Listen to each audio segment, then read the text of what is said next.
सत्संगत जी, प्यार से कहना धन निरंकार जी।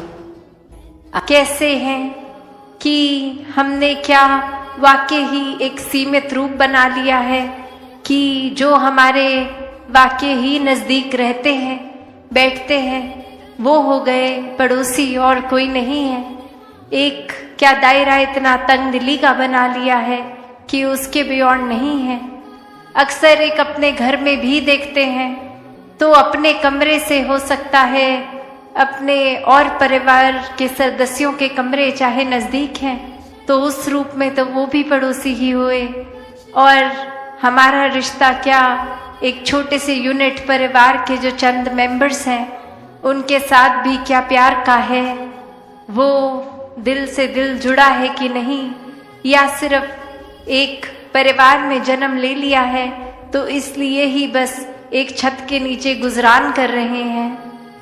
तो ऐसे ही भाव कि एक प्यार हर किसी तक, हर एक तक पहुंचना है, हमारा हर एक तक प्रयास रहे कि खुद हम जैसे एक फूल होता है उसके अंदर इतनी महक होती है, तो जब हवा ना चल रही हो तो अक्सर वो फूल की पंखुड़ी तक हमें अपना नाक लेके जाना पड़ता है उसकी खुशबू सूंघने के लिए। पर जब हवा चल रही होती है तो बहुत दूर भी अगर खड़े हों तो वो फूल की महक हम तक आ जाती है। स्वयं ही एक खुशबू का आनंद हम ले लेते हैं, चाहे फूल दूर ही क्यों ना हो उस समय। तो उसी प्रकार ये परमात्मा में अगर हम खुद को समर्पित कर दें कि परमात्मा आप अपनी एक ऐसी कृपा से ये प्रेम हमारा इतना असीम कर दें। हवा की तो फिर भी बंदिश है कि वो कुछ दायरे तक ही जाएगी, वो खुशबू कुछ दायरे तक ही उस फूल की जा पाएगी, पर ये परमात्मा तो स्वयं ही इसका विस्तार असीम रूप का। और ये हम जब प्यार बन गए इस परमात्मा के प्यार में खुद ही, तो कैसे फिर ये संसार तक प्यार ही पहुंचेगा। ये परमात्मा के एक उस तरह रूप में एक फ्लो में ही जाते रहे, हर जगह चले गए। जैसे एक बूंद होती है जब हम देखते हैं कि पानी कहीं ठहरा हुआ है, एक स्थिर है पानी, और उसमें अगर एक पत्थर डालते हैं तो कैसे वो रिपल इफेक्ट बन जाता है। पहले एक छोटा सा उसका एक वेव रूप, आगे वो और चौड़ा होता जाता है, वो वास्ट होता जाता है। कैसे फिर वो स्थिर पानी के अंदर अब तरंगे दिखने लगती हैं। ये अगर एक वो पानी का तो फिर दायरा वो लिमिटेड है कि शायद वो एक तालाब जितना हो, इसलिए वो एक स्थिर रूप, एक हो सकता है कीचड़ का पडल हो इसलिए स्थिर रूप। पर ये परमात्मा, इसका तो कोई सीमा नहीं है, कोई बाउंड्रीज नहीं है। तभी तो बीइंग बाउंडलेस वाली बात कि ये एक लिमिटेशंस ही जहाँ खत्म हो गई हैं वहाँ से अपना दायरा शुरू किया जाए कि परमात्मा का जैसे ना कोई स्टार्ट ना फिनिश, वैसे ही एक अपने मन की अवस्था बना ले। ये आत्मा और परमात्मा के मिलन से खुद ही परमात्मा स्वरूप होते जाएं, और ये प्रयास फिर असीम की ओर ही है, ये विस्तार असीम की ओर ही है। तो कैसे जैसे उस स्थिर पानी में वो रिपल्स एक छोटे दायरे से बड़े बनते गए, ऐसे ही हम पहले अपने सुधार से अपने अंदर सब मानवीय गुण भर के एक मानवीय गुण को अपनाते हुए और साथ साथ ऐड करते हुए, ना कि 3-4 हैं तो कोई बात नहीं, अब कोई नया सीखेंगे तो पुराना कोई एक अपने जीवन से हटा देंगे, नहीं। ये तो फिर बात ये बाउंडलेस वाली ही है कि 1 गुण, 2 गुण, 3 गुण, न जाने कितने ऐसे मानवीय गुण एक जीवन में हम खुद जी सकते हैं, बन सकते हैं। और ऐसा ही प्रयास एक जीवन भर का बना रहे। एक भाव सिर्फ जैसे अभी दासी जिक्र कर रही थी लव दाई नेबर की, तो एक कहानी में भी एक बच्चा स्कूल जा रहा है और स्कूल में उस दिन ये सुन लिया टीचर द्वारा कि अपने पड़ोसी से प्यार करना है, और रास्ते में जब घर आ रहा है तो देख रहा है कि कोई इंसान गिर गया है और अब उसकी मदद के लिए कोई नहीं आ रहा, क्योंकि वो एक स्ट्रेंजर है हर एक के लिए, वो एक कोई उसके साथ परिचित नहीं है। एक हर कोई ये कह रहा है ये इंसान तो पता नहीं कोई कौन है, ना हमारे घर क्या है, मोहल्ले का है, गली का है, ये तो कोई अजनबी है, तो ये पता नहीं ठीक इंसान है, नहीं तो ये गिरा है तो हम इसकी मदद नहीं करेंगे। और अब वो बच्चा देखता है कि उसी की स्कूल बस से वही टीचर भी साथ उतरती है जिसने ये पाठ सिखाया है, और उस गिरे हुए इंसान के बहुत ही करीब से वो भी आगे निकल जाती है, उसको उठाती नहीं। और ये बच्चा अब तरह तरह के सवाल सोचता है कि एक अगर पड़ोसी से प्यार सिखाया है तो इस समय हम जहाँ खड़े हैं ये इंसान भी तो पड़ोसी है, तो इसको कोई उठा क्यों नहीं रहा। और वहीं फिर कुछ व्यक्ति आते हैं जिनके लिए वो इंसान उतना ही अजनबी है जितना उससे पहले वालों के लिए था, पर वो उठाते हैं, उससे पूछते हैं कि कहीं चोट तो नहीं लगी या कुछ पानी लेंगे, कुछ उस तरह, वो फर्स्ट एड का रूप। और वो बच्चा फिर एक उस इंसान से जाके पूछता है कि आप इनको जानते हो क्या, ये आपके पड़ोसी हैं, कि आपने उनके प्रति केयर का भाव रखा, प्यार का भाव रखा, ये एक लव वाला नाता इस्टेब्लिश किया। तो वो भी आगे से जवाब देते हैं नहीं, हम इनको नहीं जानते, पर एक संसार में तो हर एक से प्यार करना है, उस रूप में तो हर कोई पड़ोसी है, चाहे जानकार है या अजनबी, तो हमने तो बस उस प्यार के रिश्ते के ऊपर ही एक ये ध्यान किया इनका कि ये गिरे हैं तो उठा दिया जाए, कोई चोट है तो दवा कर दी जाए। तो वहीं वो अब बच्चा फिर अगले दिन स्कूल जाके जब अपनी टीचर से पूछता है और उसको ये बात समझाता है, तो वहीं एक वो शिक्षा उस दिन वो टीचर भी एक छोटे से बच्चे से ले लेती है। तो बात यहाँ उम्र की नहीं है, कोई आज भी हमने ये जो रूप देखा कि चाहे वो कविताएं रूप थी, एक गीत रूप थे, एक उस तरह आयु चाहे छोटे बच्चों की भी थी, चाहे नौजवान बुजुर्ग बहनें भाई कोई भी था, ये मूल रूप में जो संदेश दे रहे थे वो अनमोल संदेश है। ये तो बात विस्तार की जहाँ है वहाँ गहराई की दे रहे थे कि जीते जी इस परमात्मा का संग कर लो, वरना तो जीवन की श्वासों ने कब खत्म हो जाना है। ये श्वासों ने तो अचानक से एक दिन बंद हो जाना है, और तब तक अगर वाकई ही अपने असली रूप को नहीं जाना, ये निज घर को नहीं जाना, तो ये आत्मा ने शरीर से निकल के फिर भटकन में रहना है। तो जीते जी ही इस मोक्ष, इस साल्वेशन का रास्ता अपना लिया जाए, ताकि जीते जी भी हर मानवीय गुण से युक्त होकर अपने आप को हम प्यार से युक्त कर लें। एक जीवन में तंगदिली नहीं, एक अपने दिल को इतना बड़ा बना लें, एक दृष्टिकोण इतना ब्रॉड माइंडेडनेस का बना लें, एक विशाल नजरिया बना लें कि हर कोई अपना लगे। फिर वो बात कि कैसे एक अगर गहराई का भी रूप है, तो एक अगर हम बाल्टी में एक दाल का दाना डाल देंगे तो ना कोई आवाज आएगी, ना बाल्टी का पानी वो छलक के बाहर आएगा। और वहीं अगर एक बजरी जितना छोटा कंकर डाल दें तो भी वो एक इतना ज़्यादा कुछ पानी तो छलक के नहीं आएगा। पर वो ही अगर हम एक कोई और बड़ा पत्थर और बड़ा डालते रहें तो धीरे धीरे हो सकता है कोई उस साइज का जब हम डालेंगे जो लगभग बाल्टी से ज़रा सा ही छोटा हो, तो सारा ही पानी बाहर आ जाएगा और उसकी जगह वो पत्थर ले लेगा। तो बात वही है कि गहराइयाँ कितनी है, जो अक्सर हम शेर में भी सुनते हैं कि सागर गहरा है इसलिए शांत है, वरना बचलती लहरों में गहराइयाँ नहीं होती। कि कैसे एक जहाँ उछाल दिखते हैं वो अपने आप पता है कि ये शैलो जगह है, वरना जो डीपेस्ट पार्ट है ओशन का वो इतना शांत लगता है क्योंकि वो इतना कुछ समा के अपने अंदर रखा है उसने। वो सहनशीलता का भी यहाँ पे गुण आता है। ये विशाल सागर का रूप, और ये इतना विशाल कि हर वाटर सोर्स इवेंचुअली वो सागर में ही आता है। तो भी सागर को उस बात का अभिमान नहीं है, वो अपने सबसे गहरे वाले पॉइंट पे इतना शांत भी है। और जैसे जैसे जमीन उठती है वो रेत आने लगती है, वहाँ वो वेव्स कितनी प्रोमिनेंट दिखती हैं।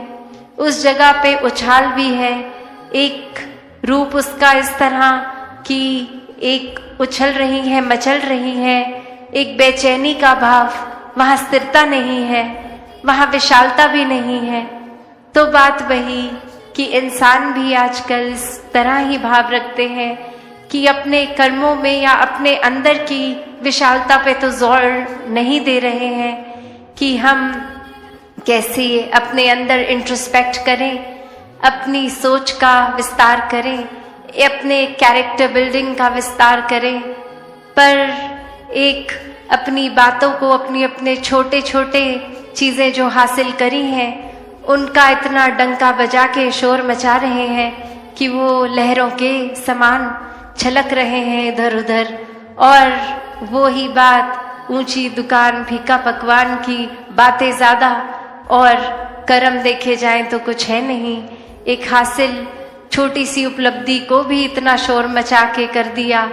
और वहीं जहाँ ये सागर की तरह एक इतने डीपेस्ट पॉइंट पे भी शांत रूप रहा, कितना कुछ उसमें समा चुका है, फिर भी कोई अपनी वाहवाही नहीं, कोई अपनी तारीफ नहीं, अपने अंदर ही वो मंथन कि ये हमारे को कुछ भी जो हासिल हम कर पाए सब परमात्मा की ही देन है। और ये जीवन जिस तरह जीना है ये परमात्मा पे आधारित हो। कोई गुण अगर है भी तो उसको अहंकार का रूप नहीं देते संत। ये सागर की ही तरह सब कुछ अपने अंदर समेट लेते हैं। अगर कोई कटुर वचन भी बोले तो भी, तो बात यही कि अपने जीवन में एक प्यार को जो जो अपना लेते हैं उनका विस्तार वाकई ही इस असीम परमात्मा की ओर इस तरह होता रहता है कि हर पल एक अभिमान नहीं आता कि हम तो इतने प्रभु भक्त हो गए हैं, हम तो दिन के इतने घंटे प्रभु को याद करते हैं। बात यही कि ये प्यार तो फिर 24 घंटों का प्यार है, खाते पीते उठते बैठते हर समय फिर ये प्रभु परमात्मा ये निराकार ही मन में है। तो फिर कौन सा समा गिनवाएं, कौन सा गंवाएं। और ये फिर दिखावा मात्र भी नहीं रह जाता। ये प्यार तो फिर वैसा ही प्यार है जो दिल में इतना है कि इसका फिर वो जिक्र करना हर एक से कि हम प्रभु प्रेमी हैं, वो एक ज़रूरी भी नहीं लगता। क्योंकि उस समय भी लगता है कि जो समय हम किसी को ये बात समझाने में लगाएंगे उतना ही समय और परमात्मा को प्यार करने में लगा देते हैं। तो फिर संतों ने तो हमेशा जी कर ये प्रैक्टिकल स्पिरिचुअलिटी का प्रमाण दिया है।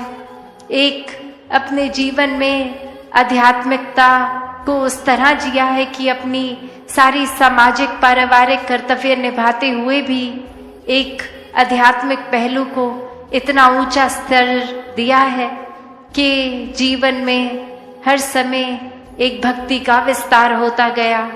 ये नहीं भक्तों ने सोचा कि हम तो इतनी आत्माओं जो तड़प रही थी खुद हमें परमात्मा मिल गए तो ये बाकी इंसानों को भी एक ये तड़प दूर करा दे, तो हमने तो इतने कार्य कर दिए, हम महान हो गए। भक्तों का तो हर समय एक ध्यान यही लगता है कि अभी तो पूरा संसार ये तड़प में है, अभी तो कुछ ही हैं जो इस सच्चाई से रूबरू हुए हैं, जिन्होंने अपना मुख उज्जवल कर लिया है और अभी कितने रहते हैं।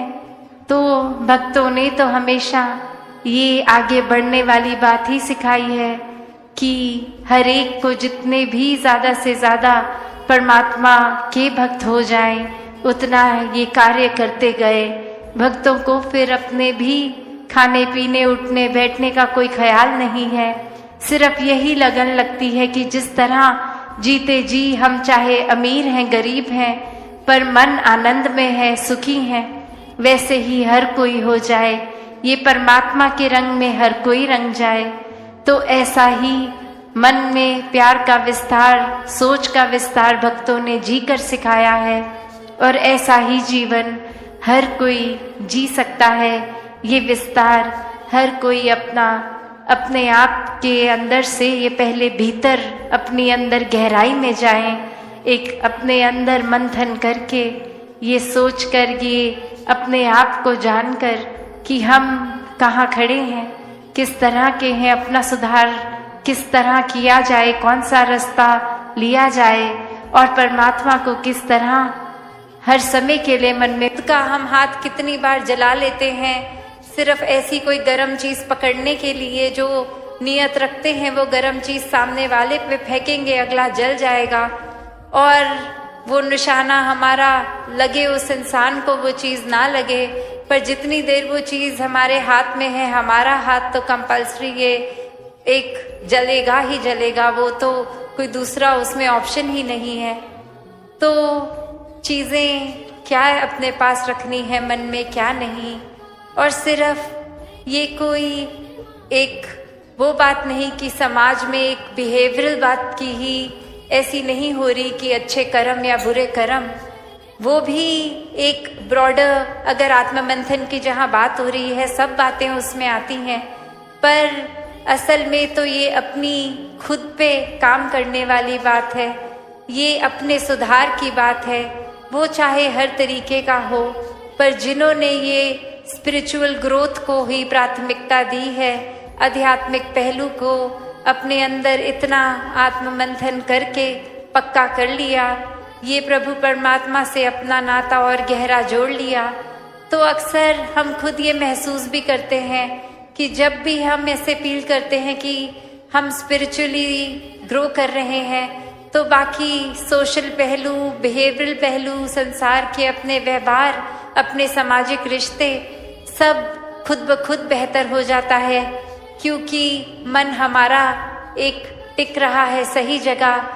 वो एक पॉजिटिविटी की शुरुआत होते हुए वो हर पहलू में जीवन के फिर एक रिपल इफेक्ट से पहुंचती है। तो मन ही हमारा अशांत हो तो वो अशांत हम खुद भी अंदर से महसूस करेंगे अशांति। और हम एक जिस तरह एग्जाम्पल दासी ने ये दिया कि जो शब्द बोलेंगे, अगर हम कुछ इरिटेट होके, एक चिड़चिड़ होके शब्द ऐसे बोलेंगे तो वो एक अंदर की स्थिति ही बाहर आई है और वही हम पहुंचाएंगे और वही वापस मन को तंग करेंगे शब्द हमारे अपने खुद के हमें भी। तो ये अंदर ही इस तरह परमात्मा को एक हमेशा के लिए अगर धारण कर ले 24 घंटे के लिए, तो फिर वाकई ही इस एहसास में कि ये परमात्मा की जीवन में मौजूदगी है, ये परमात्मा तो हर समय ही अंग संग है, सिर्फ हम ही इससे दूर होते हैं। वो पल जब ये हमेशा आंखों के सामने होने के बावजूद भी हम ही अपनी आंखें इससे चुरा लें, तो ये फैक्चुअली परमात्मा को तो फर्क नहीं पड़ेगा कि हम इसको देख रहे हैं कि नहीं। ये तो हमारी ही बेहतरी के लिए है कि हम वाकई ही अपना सुधार तब तक ही कर पाएंगे जब जब परमात्मा को मन में एक पक्की तरह विराजित कर लें। तो एक भाव यही हर किसी का रहता है और पिछले 2 दिनों और आगे आने वाले दिनों में भी यही भाव आत्ममंथन का, जो ये एक एक्टिविटी की बात नहीं हो रही, एक इंटेलेक्ट की बात नहीं हो रही, पर ये वही बात कि कैसे चाहे हम अब गुणों को छोड़ें, गुणों को अपनाएं, एक अपना विश्वास किस तरह परमात्मा पे कायम रखें, क्या चीज़ों को एक नज़रअंदाज कर दें, किस चीज़ों को एक पक्का मन में बांधें, ऐसे अनगिनत पहलू ये सब फिर निराकार के ऊपर आधारित हैं। तो स्पिरिचुअल ग्रोथ तो होगी ही, साथ में पल पल हम एक उस पहलू को भी अपने मानवीयता जो होती है, एक ह्यूमन वैल्यूज़ की बात होती है, दैवीय गुण, वो भी और जीवन में मजबूत होते हुए सभी पहलू हमारे एक हमको ही एक हमारी ही बेटरमेंट के लिए है, हमारा ही सुधार हो रहा है। और ये सुधार सिर्फ इसलिए नहीं कि कोई दिखाने के लिए किसी को, ये तो उतना ही सुधार हम एकांत में अपने कमरे में अकेले बैठे भी तो भी, या फिर 50,000 लोगों के बीच में बैठे तो भी। साथ संगत जी, प्यार से कहना धन निरंकार जी। साथ संगत जी, आप जी के चरणों में बहुत ही सुंदर विचार आशा है प्रवान करें और ध्यान से सुने। साथ संगत जी, आज के विचार का विषय है साथ संगत जी, जो कि पितरों के बारे में है। साथ संगत जी, ध्यान से सुने। तो चलिए साथ संगत जी, आज के सत्संग को शुरू करते हैं। तो जैसे कि साथ संगत जी पितरों के विषय के बारे में बताते हुए, तो इसी विषय से जुड़ा मैं आपको एक बहुत ही निजी अनुभव आज आपसे साझा करना चाहूँगा, और फिर उस अनुभव से जो ज्ञान मुझे प्राप्त हुआ साथ संगत जी, उस पर हम एक विस्तृत चर्चा करेंगे। वैसे तो हमारे सिद्ध गुरु की आज्ञा यही है कि अपनी साधना के मार्ग में मिलने वाले किसी भी आंतरिक अनुभव को किसी के साथ बांटा नहीं जाना चाहिए। इससे आपकी ऊर्जा बढ़ती है और साधना के मार्ग में बाधाएं भी आ सकती है साथ संगत जी। किंतु आज समाज में पितरों को लेकर जो अज्ञानता, जो भय और जो भ्रम फैला हुआ है, उसे देखते हुए मेरे मन में आया कि शायद मेरा यह अनुभव और उस अनुभव से मिला सच्चा ज्ञान आपके किसी काम आ जाए। यह वही ज्ञान है जो हमारे ऋषि मुनि हजारों वर्षों से लोगों को देते आए हैं, लेकिन समय के साथ उस ज्ञान पर बहुत सी बाहरी परतें चढ़ गई साथ संगत जी, और कुछ कुरीतियों के बढ़ जाने की वजह से आज हमारे पितरों को बहुत सारी समस्याओं का सामना करना पड़ रहा है। सबसे पहले तो हमें यह समझना होगा कि आज के समय में शरीर त्यागने वाले 60 से 70% व्यक्ति इस स्थूल लोक के आयाम से मुक्त नहीं हो पाते।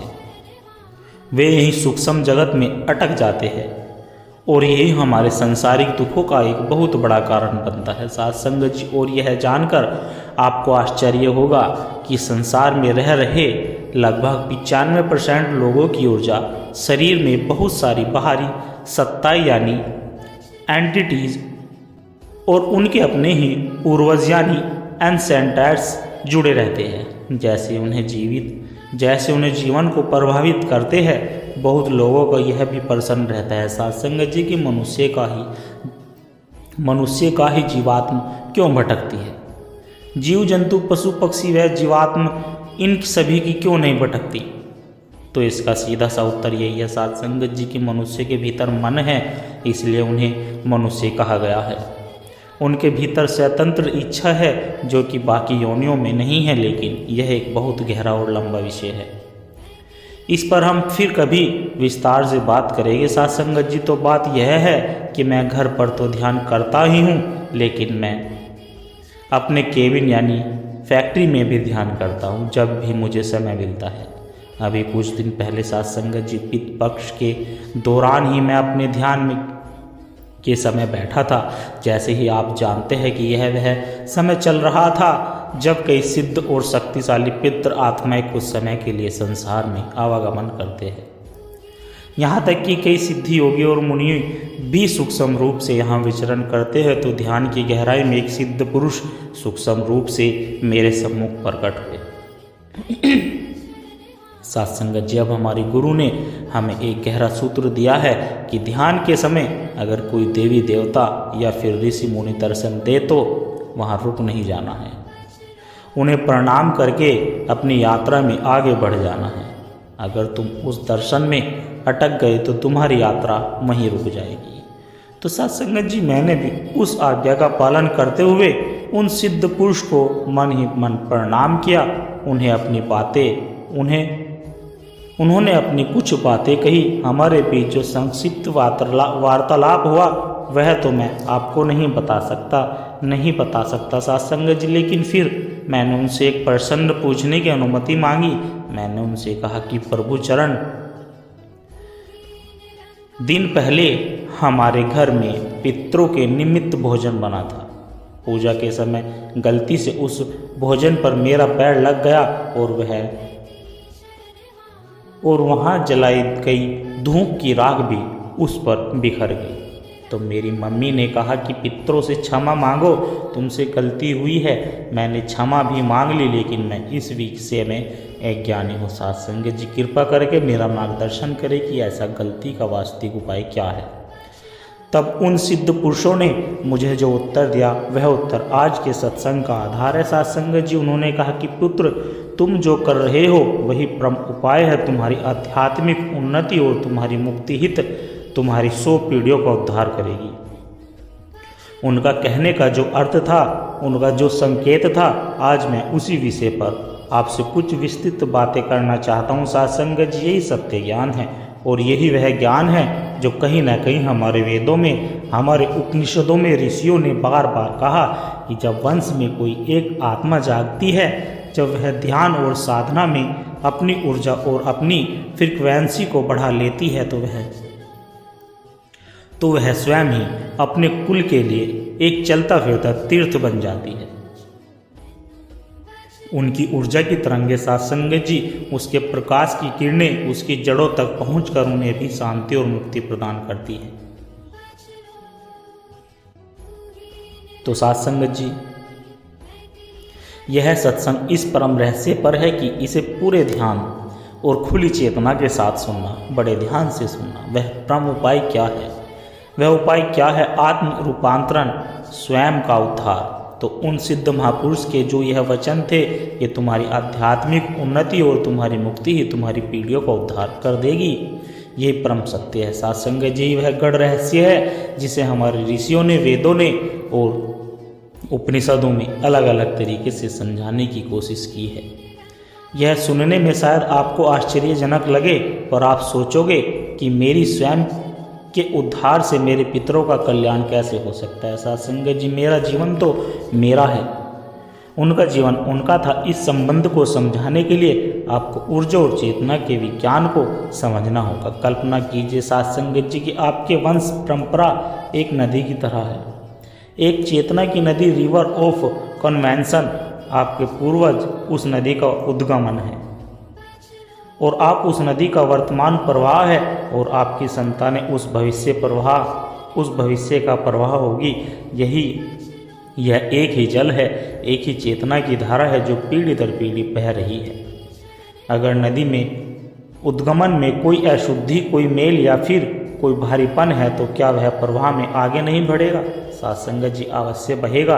पितरों की अधूरी इच्छाएं, उनकी वासनाएं, उनके क्रोध, उनके अधूरे कर्म, यह वही मैल है, वही भारीपन है जो चेतना की इस नदी में घुल गया है और आप तक पहुंच रहा है। इसी को हम स्थूल रूप से पितृदोष कहते हैं। अब आप क्या करते हैं साथ संगत जी? आप तट पर खड़े होकर कुछ पूजा की सामग्री नदी में अर्पित कर देते हैं।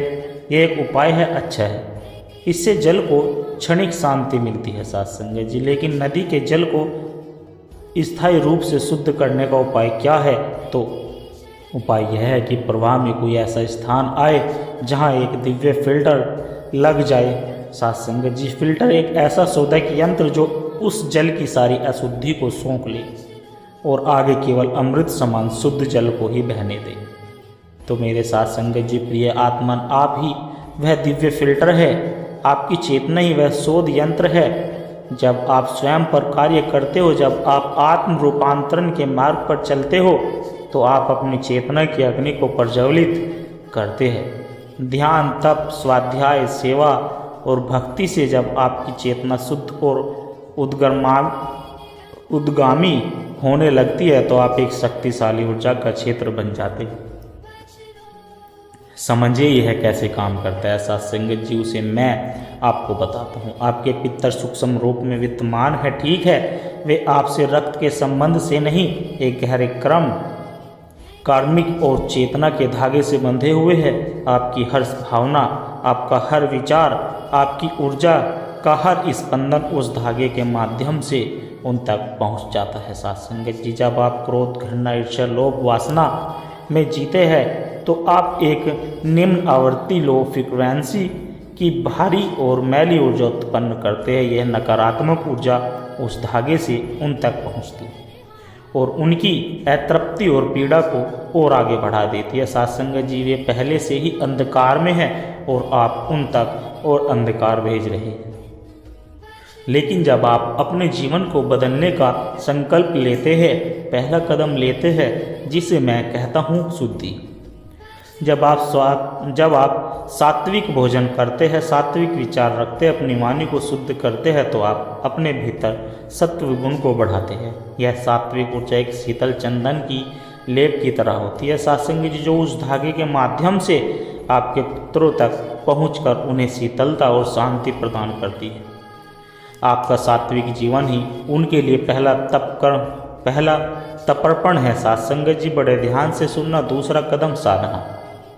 जब आप ध्यान में बैठते हैं, जब आप अपने श्वासों पर ध्यान केंद्रित करते हैं और धीरे धीरे विचारों से परे होकर एक शांत अवस्था में प्रवेश करते हैं, उस क्षण आप अपने सामान्य मानवीय चेतना से ऊपर उठकर दिव्य चेतना से जुड़ जाते हैं। ध्यान की उस अवस्था में आप प्रकाश का एक स्तंभ बन जाते हैं। वह प्रकाश केवल आपको ही प्रकाशित नहीं करता, वह उस कर्मिक धागे से होकर आपके अतीत में आपके पितरों तक जाता है और उनके अंधकार को भेदता है। आपका 10 मिनट का गहरा ध्यान उनके लिए वर्षों की पूजा से अधिक फलदायी होता है सत्संग जी, क्योंकि आपने उन्हें वस्तु नहीं, अपनी रूपांतरित चेतना अर्पित की है। तीसरा कदम है सत्संग जी, सेवा और प्रेम। जब आप निष्काम भाव से किसी भूखे को भोजन कराते हैं, किसी दुखी की आंखें आंसू पोंछते हैं, प्रकृति की सेवा करते हैं, तो आपके भीतर से करुणा और प्रेम की उच्चतम ऊर्जा प्रवाहित होती। यह ऊर्जा ब्रह्मांड के सबसे बड़ी शोधक शक्ति है सत्संग जी। जब आप यह पुण्य क्रम अपने पितरों को साक्षी मानकर या फिर उनको अर्पण करते करते, तो यह प्रेम की ऊर्जा उनकी सभी कामनाओं और वासनाओं के घावों पर मलहम का काम करती है सत्संग जी। अब अंतिम बात में आपसे यही कहूँगा कि अंत में हम उस अवस्था पर आते हैं जिसका सीधा संकेत मुझे मिला है सत्संग जी, ज्ञान और मुक्ति का।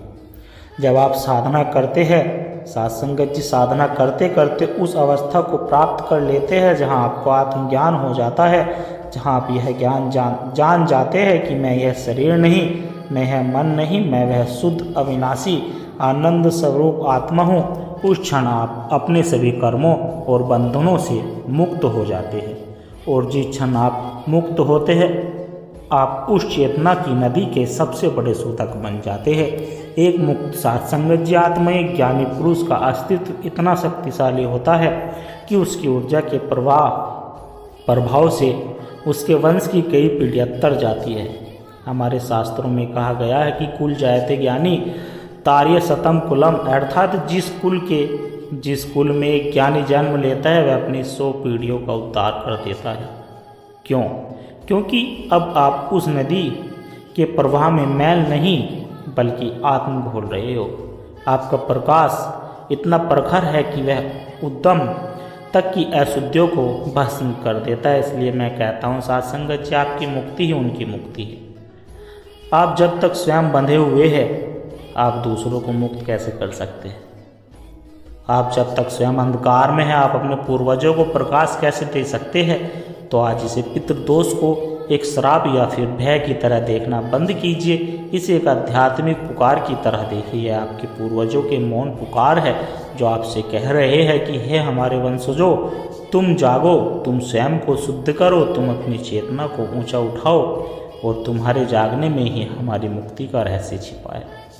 यही वह अर्थ था उन सिद्ध पुरुष के वचनों का, उनकी मुक्ति की, उनकी मुक्ति। सत्संग जी समझो इस बात को, यह एक अवसर है, एक निमंत्रण है अपने जीवन को श्रेष्ठ बनाने का। अपने जीवित माता पिता की सेवा कीजिए, क्योंकि वे आपके पितरों के सबसे निकट है और साक्षात स्वरूप है सत्संग जी। उनका आशीर्वाद आपके मार्ग की सभी बाधाएं हटा देगा, और जो शरीर छोड़ चुके हैं उनके लिए सबसे बड़ा श्राद्ध, सबसे बड़ी श्रद्धांजलि आपका अपना रूपांतरित शुद्ध और प्रेम पूर्ण जीवन है। आपका चरित्र ही उनके लिए पिंडदान है, आपकी साधनाएं उनके लिए तर्पण है, और आपकी मुक्ति ही उनके लिए मोक्ष है। इस मार्ग पर चलिए, यह केवल आपके पितरों का ही नहीं, संतों, आपको और आपके आने वाली पीढ़ियों का और इस संपूर्ण मानवता के कल्याण का मार्ग है। तो मेरी यही प्रार्थना है सत्संगत जी की परमात्मा हम सभी को आत्म रूपांतरण के इस पवित्र यज्ञ में स्वयं ही आहुति देने की शक्ति और विवेक प्रदान करे। बहुत लोग इस बात को नहीं मानेंगे, कोई बात नहीं, सत्संगत जी उनकी चेतना जिस अवस्था में कोई बात नहीं चलेगा। लेकिन अगर जो जानना चाहता है, जो जिज्ञासु है, मैं चाहूँगा कि वो जिस अवस्था में है उस अवस्था से आगे उठकर जो कह रहा हूँ उसे परखे जाने, समझे कि सिद्ध से या फिर किसी और तरीके से। क्योंकि आप किसी चीज़ को मानकर बैठ जाते हो तो अपनी चेतना की अवस्था को वहाँ रोक देते हो। आपके लिए वही सब कुछ हो जाता है, ऐसा नहीं होना चाहिए। सत्संगत जी, आपको आध्यात्मिक उन्नति करनी है। जो बात लोगों ने कही है उसे ना निकारो, ना मानो सत्संगत जी, बल्कि उसे जानो। और जब आप जानने के रास्ते में आगे बढ़ते हो तो आपको वो जानकारी, वो ज्ञान खुद ब खुद आने लगता है। किसी न किसी दिव्य तरीके से आपको ज्ञान मिलने लगता है, या फिर वैसी व्यवस्था बन जाती है। तो सत्संगत जी, मैं चाहूँगा कि आप जानो ना कि मानो। यहाँ से आपसे आज्ञा लेता हूँ सत्संगत जी। अगर कहने में कोई त्रुटि या फिर समझाने में कोई भूल चूक ऊपर नीचे हुई हो तो दास को सत्संगत जी क्षमा कर देना। सत्संगत जी प्यार से कहना, धन्य निरंकार जी। सत्संगत जी, आशा करता हूँ दास के द्वारा कहे विचार आप सभी संतों को अच्छे जरूर लगे होंगे। अगर अच्छे लगे हो तो वीडियो को लाइक करें, शेयर करें, कमेंट बॉक्स में धन्य निरंकार जी लिखकर अपने विचार साझा जरूर करें, और दास के चैनल को भी सब्सक्राइब जरूर कर ले। सत्संगत जी दास को आशीर्वाद दे। आप जी के चरणों में ऐसे ही हर रोज़ सुंदर सुंदर प्रेरणादायक कहानी विचार लेकर आता रहूं। सत्संगत जी प्यार से कहना, धन्य निरंकार जी।